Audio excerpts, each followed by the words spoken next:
Assalamualaikum anak-anak, bagaimana kabarmu hari ini? Mudah-mudahan kalian dalam keadaan sehat dan tetap semangat mengikuti pembelajaran. Hari ini kita akan belajar tema 3, makanan sehat, subtema 1, bagaimana tubuh mengolah makanan, pembelajaran ketiga dan 4. Makanan sehat tidak selalu harus mahal. Makanan merupakan sumber energi bagi tubuh kita.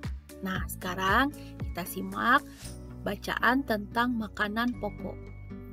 Makanan merupakan bahan baku utama bagi manusia untuk memproduksi energi dan memenuhi segala nutrisi yang diperlukan tubuh. Ibarat bensin yang sangat vital peranannya bagi kendaraan bermotor. Makanan sangat berperan bagi tubuh manusia dalam mempertahankan kelangsungan hidup. Namun, tidak semua jenis makanan yang dikonsumsi dapat memberikan asupan gizi yang baik dan sehat. Makanan yang sehat ialah makanan yang mengandung semua zat gizi yang dibutuhkan oleh tubuh untuk memperoleh energi. Bacaan di atas sangat menarik, bukan? Dalam pemenuhan makanan, manusia tidak dapat bekerja sendiri. Contohnya, dalam budidaya padi, manusia melakukan interaksi sosial dan interaksi dengan lingkungan hidup.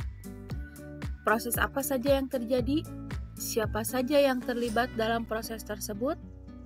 Apakah dalam proses tersebut manusia berinteraksi dengan lingkungannya? Bagaimana dengan lingkungan sosialnya? Interaksi sosial adalah hubungan-hubungan sosial yang menyangkut hubungan antar individu, individu dengan kelompok, dan kelompok dengan kelompok.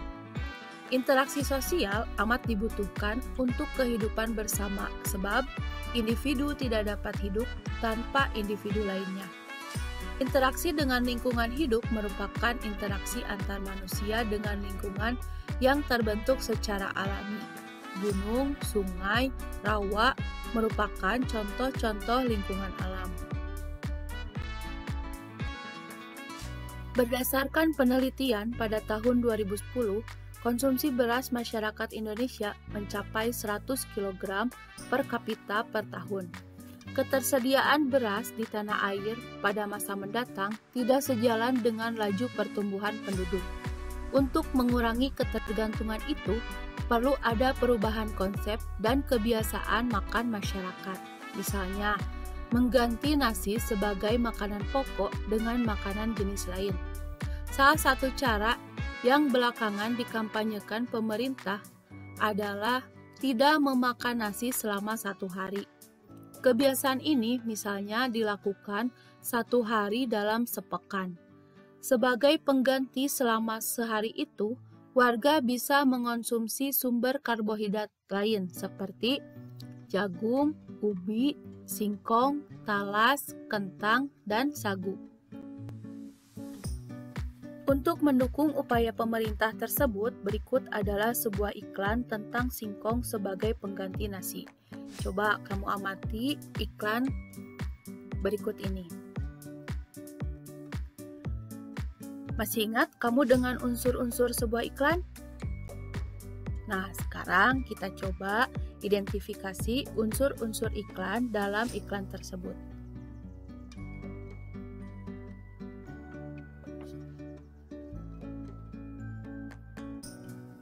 Yang pertama, kalimat iklan. Di sini kalimat iklannya adalah makanlah singkong sebagai pengganti nasi. Yang kedua, kata kunci, yaitu singkong, nasi, sehat. Yang ketiga, observasi gambar. Gambar singkong dengan informasi kandungan di dalamnya. Bagaimana? Apakah kamu sudah paham? Nah, sekarang kita simak salah satu sayuran yang terdapat di Indonesia. Yuk kita simak. Mengenal wortel. Sayuran termasuk daftar makanan yang harus dikonsumsi setiap hari, seperti halnya buah-buahan. Sayuran juga menyuplai serat yang sangat dibutuhkan oleh tubuh untuk memperlancar proses pencernaan. Banyak sekali jenis sayuran yang dapat kita pilih untuk dikonsumsi, baik untuk dimasak, dimakan sebagai lalap, maupun dibuat sebagai jus. Dibuat seperti apapun, kita masih tetap bisa merasakan manfaat sayuran bagi kesehatan kita. Salah satu contoh sayuran yang bermanfaat adalah wortel. Wortel baik untuk kesehatan mata karena memiliki vitamin A dan beta-karoten yang tinggi. Lalu, seperti apakah kegiatan petani wortel yang berada di balik tanaman yang berkhasiat ini? Gede Suwardana adalah salah satu petani wortel di Desa Batunya, Kabupaten Tabanan, Bali, yang membudidayakan wortel jenis lokal. Suwardana memaparkan, selama masa tanam, para petani rutin memberikan pupuk pada awal masa tanam. Menurutnya, pemberian pupuk di awal masa tanam sangat berpengaruh terhadap perkembangan tanaman. Pupuk yang mereka gunakan adalah pupuk organik. Hasil pertanian wortel lokal juga tidak mengecewakan. Gede Suwardana menjelaskan bahwa ia mampu memperoleh omset sebesar 2 juta rupiah per bulan dengan harga jual per kilogram sebesar Rp7.000. Untuk pemasaran, Suwardana menjelaskan bahwa ia membawa wortel-wortelnya tersebut ke Pasar Batu Riti, Tabanan. Di sana, ia bertemu dengan pengepul sayuran yang kemudian mendistribusikan wortel-wortelnya ke beberapa daerah di Pulau Bali. Dalam dunia usaha pertanian, ada 3 pihak yang selalu bekerja sama, yakni pemasok, petani yang bersangkutan, dan distributor yang membeli sayur-mayur atau buah-buahan dari petani.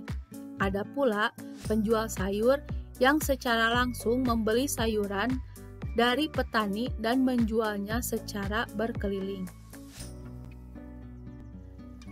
Keberagaman yang tinggi dapat kita temukan di lingkungan pasar tempat para petani menjual hasil pangannya. Mengapa demikian? Hal ini dikarenakan pasar merupakan tempat bertemunya pedagang dan pembeli untuk melakukan kegiatan jual beli.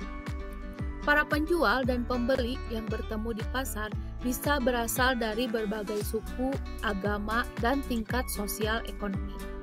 Oleh karenanya, diperlukan rasa toleransi dan tenggang rasa yang tinggi agar kerukunan tetap terjaga. Kepedulian masyarakat Indonesia tentang toleransi terhadap keberagaman sudah semakin tinggi. Hal ini dapat kita lihat dari banyaknya iklan masyarakat yang menekankan pada pentingnya toleransi antar suku atau antar agama. Hal ini menunjukkan bahwa iklan bukan hanya mampu menjadikan sebagai alat untuk mempromosikan barang atau jasa, tetapi juga sebagai alat untuk mempromosikan hal-hal positif atau kegiatan-kegiatan yang bermanfaat bagi masyarakat. Berikut ini adalah contoh iklan masyarakat yang berkaitan dengan kehidupan bermasyarakat, keberagaman, adat istiadat, suku, bangsa, dan agama.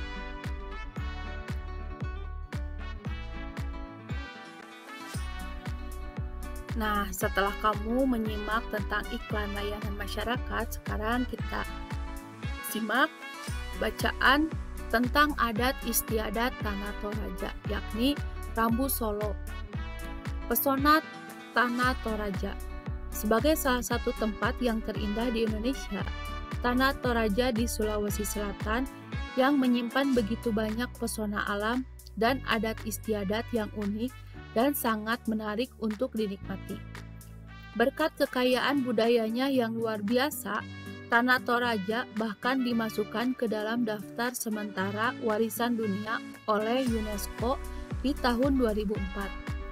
Adalah sebuah upacara kematian yang dinamakan Rambu Solo, yang merupakan upacara mengantarkan sanak keluarga yang telah meninggal dunia ke alam baka.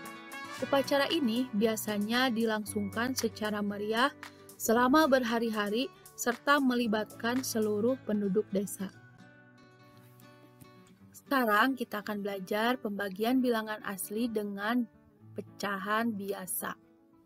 Contoh, 6 dibagi 1/4.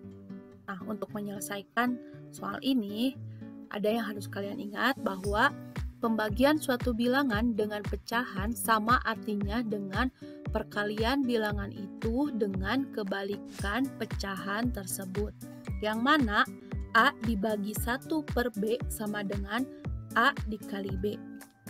Kita kembali lagi ke soal. 6 dibagi 1/4 sama dengan 6 dikali kebalikan dari 1/4 adalah 4/1. Sehingga 6 dikali 4/1 adalah 24. Berikutnya, pembagian pecahan biasa dengan bilangan asli. Contoh, 3/4 dibagi 6. Yang harus kamu lakukan adalah ubah 6 ke dalam bentuk pecahan. Jika kita tulis 3/4 dibagi 6/1. Sudah kita dapatkan seperti ini, baru kita operasikan. 3/4 dikali kebalikan dari 6/1 adalah 1/6. Jadi 3/4 dikali 1/6 hasilnya adalah 3/24. 3/24 ini masih bisa kita sederhanakan dengan cara mencari FEB dari 3 dan 24. FEB dari 3 dan 24 adalah 3, sehingga hasil sederhana dari 3/24 adalah 1/8. Bagaimana? Mudah kan? Alhamdulillah, pembelajaran hari ini sudah selesai. Jangan lupa like dan subscribe. Assalamualaikum warahmatullahi wabarakatuh.